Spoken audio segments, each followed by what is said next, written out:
Happy weekend, everybody. This is Chuck here, bringing you my selection for the Stuff You Should Know Select episode on this fine Saturday. This one is from April 5th, 2011, Sherpas, Warm, Friendly Living. And I know for a fact Josh came up with that title because I thought it was very fun. And it really kind of embodied what Sherpas are all about. Sherpas will lead you up Everest or maybe some other mountain range in the area. And the more we dug into Sherpas, the more we realized just what warm, hospitable, amazing people they are. And it's really easy to overlook the Sherpa because you will often hear about the wealthy climber of Everest and not much about the Sherpa that really got them there. So this is our bid to shine a little light on the Sherpa. So here we go with Sherpas, Warm, Friendly Living. Welcome to Stuff You Should Know from HowStuffWorks.com. Hey, and welcome to the Sherpa. I'm Josh Clark. There's Charles W. Did I just say Sherpa? No, you said welcome to the podcast. Why would you say welcome to the Sherpa? Because the Sherpa is a nation of people and also a last name and also an occupation. Yeah. That's pretty good. Well, that's the podcast. I'm Josh Clark. With me, as always, is Charles W. Chuck Bryant. Tenzing Norgay Bryant. Yeah, nice. Sherpa? Yeah. Yeah, Chuck, we're talking about Sherpa today. Yeah, is it Sherpa or Sherpas? I have no idea. Because I see both in this article. I do as well. All right. Let's find out, shall we? If everyone will just hold on a second. Are you actually looking this up?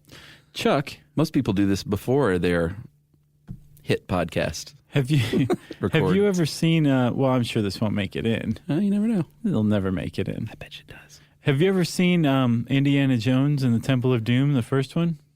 That was not the first one. Yes, it was. Raiders of the Lost Ark was the first one. Yes, that's what I meant. I'm sorry. Temple of Doom was 2. What was I thinking? I don't know. You've seen Raiders of the Lost Ark. Oh, yeah. Okay. Scores of times. So you know when he goes to meet Marion for the first time after like 10 years after jilting her? Yes. The drinking scene. Yes. The huge guy that Marion is drinking with, or I guess in a drinking contest with. Yes. It's like they kept hearing me say Chuck over and over again, right? That, my friend, was a Sherpa. Was it? I'm pretty sure. He looked Mongolian to me. No, they were definitely in like Nepal. Okay. Yeah. It even said Nepal. Remember, he flies in the plane, boop, and it's like Nepal. The little red line takes him to Nepal. Yeah. All right, so let's call him a Sherpa. So Sherpas is plural of Sherpa. That's what I thought. I thought so, too. The Sherpa people are actually pretty fascinating. They're pretty isolated. And they haven't been where they are, which is the base of Mount Everest in the Solu Khumbu region of Nepal for more than actually about 500 years. And when they arrived in the Solu Khumbu region, they found it uninhabited. And the reason why is because the Sherpas are pretty much the only people on the planet, besides maybe Ethiopian Highlanders or Peruvians in the Andes, who could conceivably live in this area because, again, it's at the foot of Mount Everest. Yes, and we recorded a podcast on Tibetans and altitude sickness. Yeah. So if you want to know all about that, refer to that podcast. But Josh, you're right. They migrated from Tibet, from the province of Kham, to the northeast corner of Nepal around the 16th century because of warfare. Yeah, and as I understand, they're very peaceful people. Oh, very. So they would have been fleeing warfare. I would say so. Yeah. Not running toward it. Right. Headlong. So they migrated there. There was a lot more like forest and wood and fuel, for fuel at the time, which was good. And they could grow wheat and buckwheat at the time, and that's about all they could grow, but that was enough. Right. Later on, potatoes really changed the way they do farming because they grow a lot of potatoes now. Yeah, I think the potato was introduced in the mid-19th century, and that kind of changed everything, or 1880, I'm sorry. But if you think about it, these people, well, when they first arrived in the area, they moved to the Khumbu Valley, which is higher up, actually, than the Solu area. And it's about between 11,000 and 13,000 feet, and they're like, this is a little too high. Yeah. Everybody's a little sick. So we're going to move a little further down to the Solu region between 6,500 and 10,000 feet. It's still extremely high. It's still extremely rocky. And they whipped this part of the Himalayas into shape.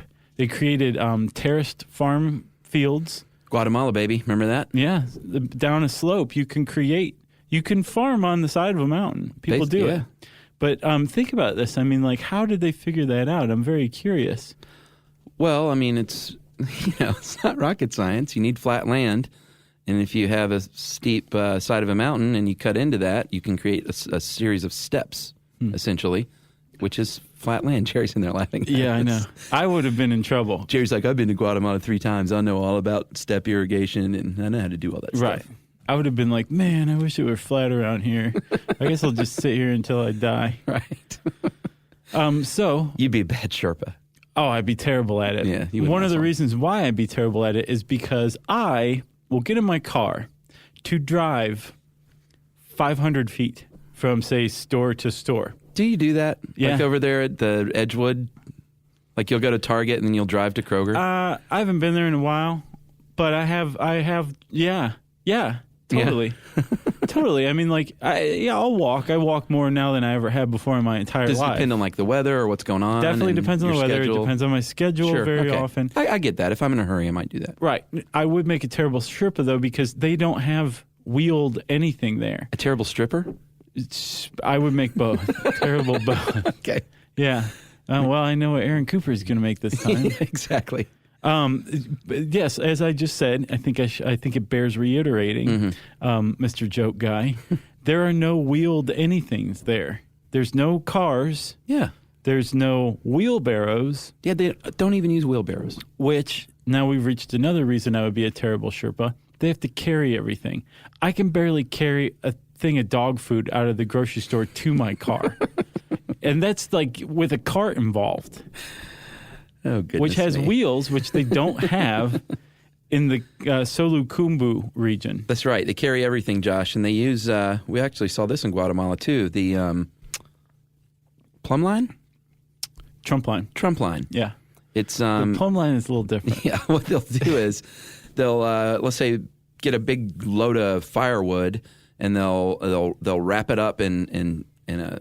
Spank it on the bottom. Spank it on the bottom. They'll wrap it up, and so they can wear it on their back in a big bundle, and then attach to the top of let's say they lay it in like a hammock and fold that over, a hammock-like thing, and then that is attached to a band that it's like a headband. And so it goes around their head, and it takes a lot of the weight off their back. And we saw these in Guatemala, dudes walking up the road, and I thought, man, look at that. That's like ancient engineering still in practice. And you're like, man, I got to do more of that. And you got back here and you're like, give me your cheeseburger. In my JanSport backpack. Anybody who's ever seen the front cover of Led Zeppelin 4 is familiar with this concept as well. Was he wearing one of those? He should have been if he wasn't, because that's a big old bundle of sticks that guy's carrying. That was a bustle in his hedgerow. I know that. So Sherpas can whip a mountain into farmland. They can live on buckwheat and then several hundred years without the potato, and then the potato. And yak milk and yak meat. Right. Yak in cheese. yak, Yeah. they walk everywhere. Yak butter. They carry things everywhere. With yaks. They are basically a mountain. They're mountain folk. They speak a Tibetan dialect that's virtually their own. They don't have a written language. No written language. Until the 1960s, there was no formalized education. They just lived. They carved a very meager existence out for themselves. Yeah. And thanks to a dude named Sir Edmund Hillary, they now have the foundation that he set up. And we'll get to Edmund Hillary in a second. But everyone, come on. You know who he is. He's the first man to ascend Everest with Tenzing Norgay Sherpa. Yeah, to summit. To summit. What did I say? Ascend? Yeah. No, I mean, you got to get to the top. Right, or else what? He just blew $65,000. Yeah, that's about how much it costs these days. Yes, it does. So through his foundation in later years, he became to love the peaceful Buddhist of the Sherpa people there. And so he's like, I'm going to set up a foundation. We're going to do things like bring some schools, bring some hospitals, give these kids access to health care, things like that. So he did that, and that helped a lot, although nowadays, the schools aren't in great shape, evidently. It's kind of hard to get there. So they're doing what they can. Right. You can take the folk out of the mountain, but you can't take the mountain out of the folk. You know what I mean? That's right. They are very friendly, very peaceful, very compact, very strong, great attitudes, apparently. And that's not just Chuck saying that. Chuck, you're basing that on the guy who basically took these very isolated, happy, self-sustaining, self-sufficient people, mountain people, and introduced them to the world. Or no, introduced them to the people who would introduce them to the world, right? Right. What is the Englishman who's credited with saying, hey, if you want to get up Everest, you need yourself a Sherpa? That was Alexander Kellis, not Tenzing Norgay, not Sir Edmund Hillary. Right. Well, Tenzing Norgay was a Sherpa. He's far too modest, I'm under the impression, to have been like, you want to get up Everest, you get yourself a Sherpa. Sherpas, they're not big self-promoters. No. The English have been the biggest promoters of Sherpas. And Alexander Kellis was his name? Yeah, Kellis. He tried to make it up Everest and failed, but there was a point in time where, well, if you look at a mountain, it's not like a cone. You know those styrofoam cones that you can get at like the craft store? Yeah. That have like actual volume. It's a cone. Yeah. A mountain is not like that. It has all sorts of craggy peaks and different faces. Sure. And if you go up one side and make it up easy, that doesn't mean that you can go up any other side and make it up easy, right? Yeah. So the place where the Sherpa live is actually a pretty good way to get up Everest. But it was closed off. Nepal as a country was closed off to the rest of the world until I think 1949. Yeah, Everest was confirmed as a highest peak in 1865, but it wasn't like all of a sudden the floodgates were open and every Brit in the world said, I must conquer that mountain. That they said that, but they were like, but how to get to it? Right. And they 1949 it happened. Right. But in between, they're like, well, let's just colonize that place and then figure out how to get up. Yeah, exactly.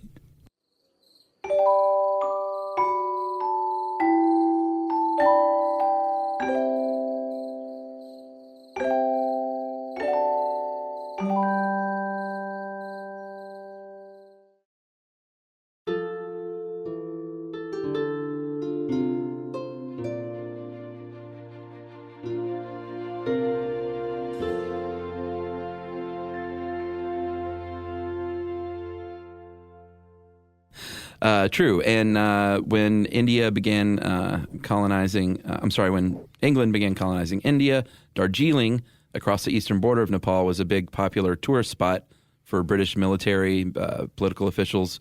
Bigwigs. That's where they met the Sherpa. And that's sort of where the mountaineering profession for the Sherpa kicked off, because all of a sudden there were Englishmen saying, I can now get in here to ascend and summit this mountain. Right. But I need some help because I'm not carrying all that junk. Yeah. And it's not like Sherpas are the only ethnic group around Mount Everest, but as people soon found, like you said, they were sturdy, they are compact, they can carry tons of weight, and they have a cheerful attitude. So Alexander Kellis introduced the climbing community, the Western climbing community, to the Sherpa. And in short order, Sherpas became extremely famous after, like you said, Sir Edmund Hillary summited Mount Everest. Yeah, and he was one of 400 people on that expedition. I never knew that. I just thought it was Sir Edmund Hillary got in his car in England and drove to Nepal and said, hey, Tenzing, take me to the top. Yeah.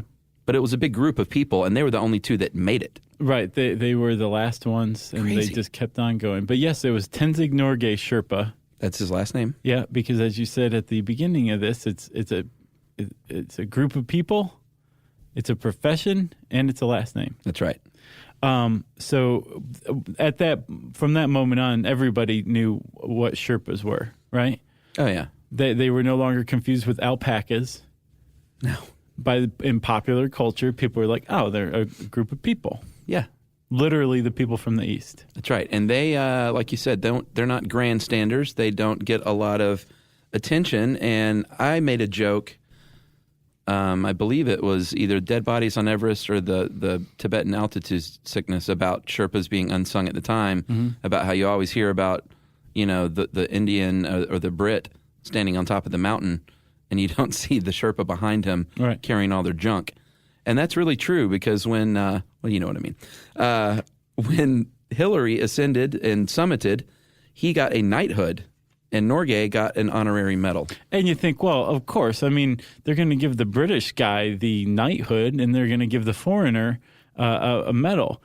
Untrue, because Sir Edmund Hillary is from New Zealand. That's right. He wasn't British, so technically he wasn't a citizen of Great Britain, and neither was Tenzing Norgay, and they still didn't get the same thing. Yeah, it was called the British Everest Expedition, was the 400 people, so that's why I think a lot of people probably thought Hillary was a Brit, but he was not. But again, our Western culture is a little different from Sherpa culture. They, like you said, they're not grandstanders. They're not publicity hounds. They are. The ones who are involved in climbing and trekking do make a pretty substantial amount of money, especially in comparison to what the average person makes in Nepal. Yeah, they make about $2,000 for a trip. Right, and the gross domestic product per capita of Nepal in 2007 is like $331. Yeah, that really puts it in perspective. They're rich by other standards, I guess. Extremely rich, very wealthy. But they I guess in addition to making money, they help other people ascend Everest to attain their personal glory, right? For the other people to attain their personal glory, which is kind of, there's a lot of dichotomy between how the Sherpa view Mount Everest and how they interact with it. That the Western influence kind of puts them in this weird position because they are they follow a form of Tibetan Buddhism, which says that you should perform selfless acts and help others, right? Yeah, and being at the top of Everest to them means you're closer to enlightenment. Right. If the people are going to climb up anyway, you might as well go with them for $2,000, sure. But you might as well go with them to make sure that they don't kill themselves, right? Yeah, very selfless people. It is. But at the same time, they're helping the West kind of exploit Everest. Some people worry that the Everest experience is being cheapened since Hillary summited Everest. I think like more than 2,300 other people have, right? Kind of loses its closeness to the Buddhas when, all these other footprints are everywhere and there's a couple hundred dead bodies on the mountain. Yeah, I think Norgay kind of summed up how they feel about Everest when he called it, when they asked him how he felt about being up there, and he likened it to a mother hen and said what else? He said that this was, quote, warm and friendly living. How about that? Yeah. And then Hillary shoved him back down. He's like, quiet you. Get out of my picture frame, Norgay. Here's your medal.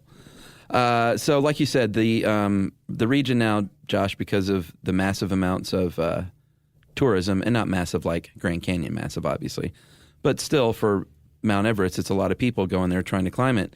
We did talk about pollution there now. And so the very thing that brings the Tibetan Buddhist Sherpas enlightenment has also kind of denigrated the area somewhat. Yeah, well, it's about 20,000 people pass through that area per year. And now you can go play pool, you have internet access, you have the trappings of modern living, and you also have the drawbacks of modern living. Deforestation. Yeah. Pollution. Yeah, exploitation, that kind of stuff. Right? That's right. And this is, we should point out, in Sagarmatha National Park, where about 3,500 Sherpas live, and Sagarmatha is the word for Everest, right? The Sherpa themselves call Everest Chomolungma.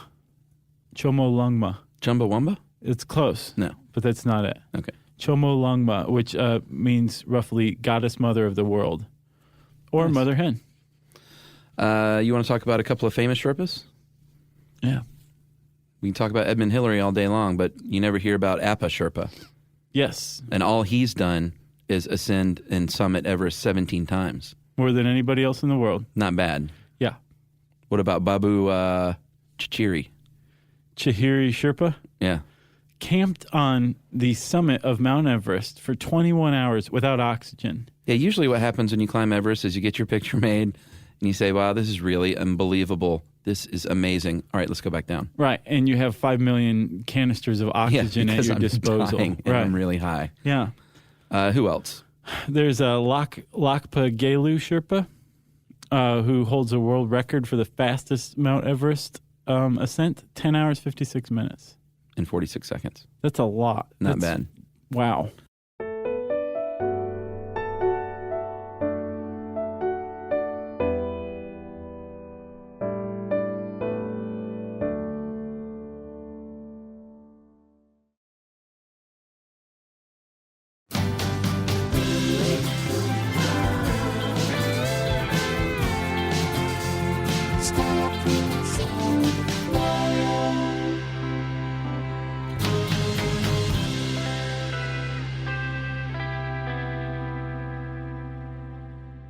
You have Ming Kipa Sherpa, who, what's the big deal with Ming? Ming just climbed Everest at the age of 15 years old.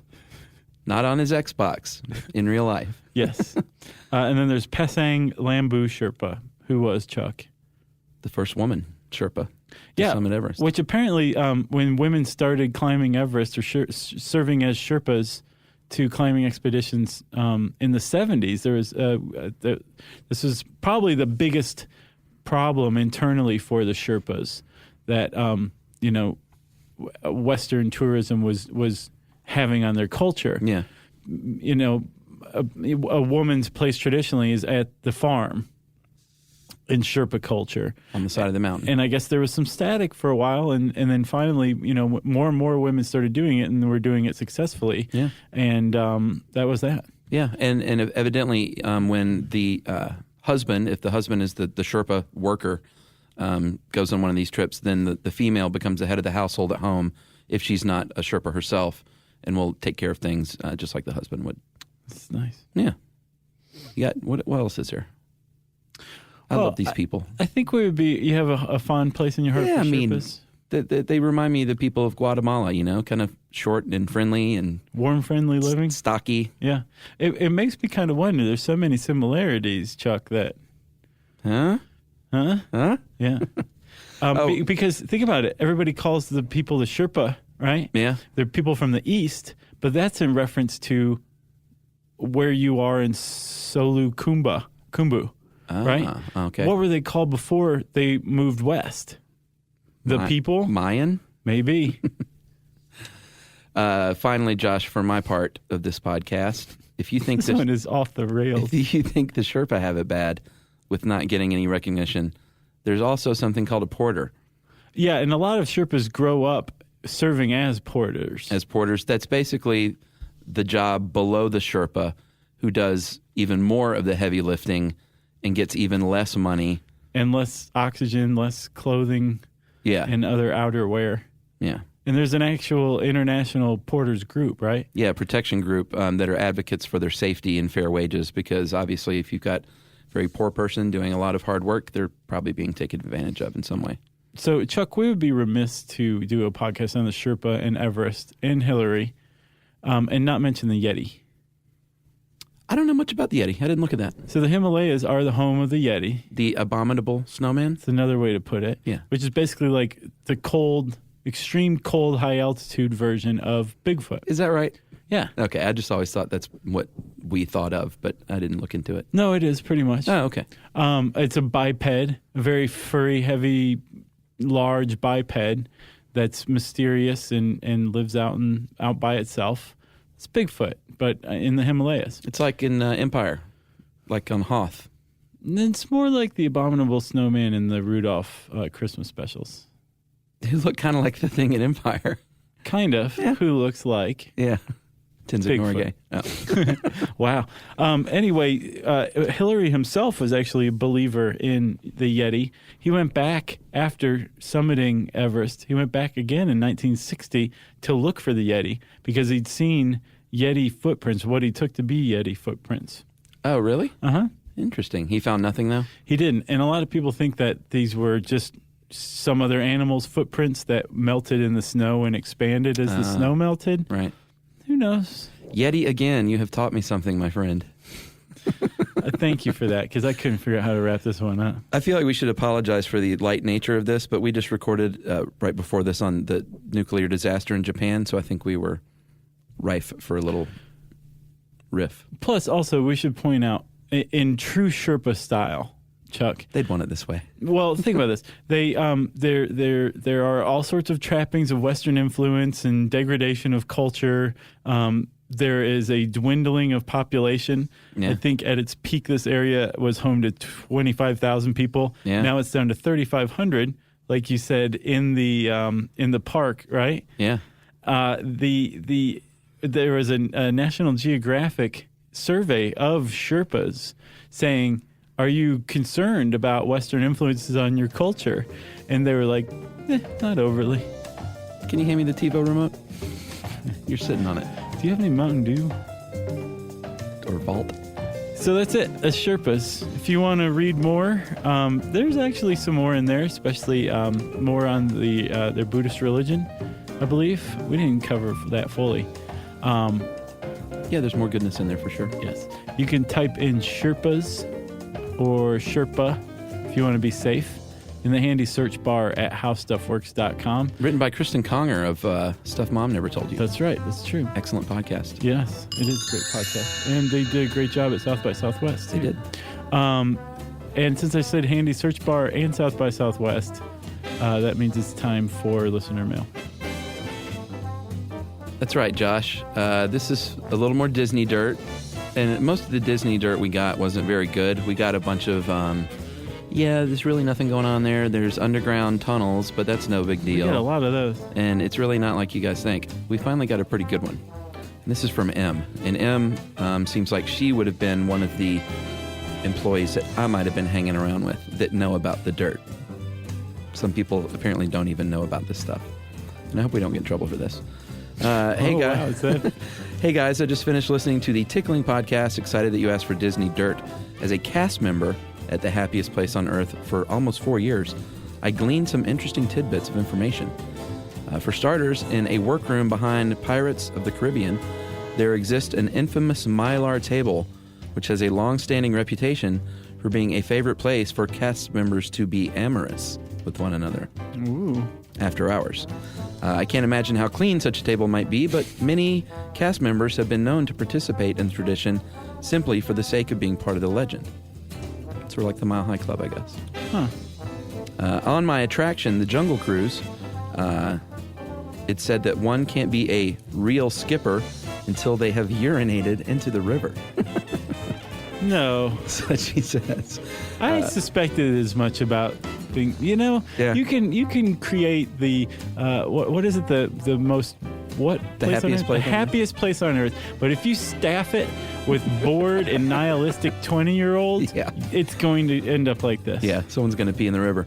Most of the time, this is done before or after park operating hours when a skipper can take out a boat alone and relieve him or herself, often into the hippo pool.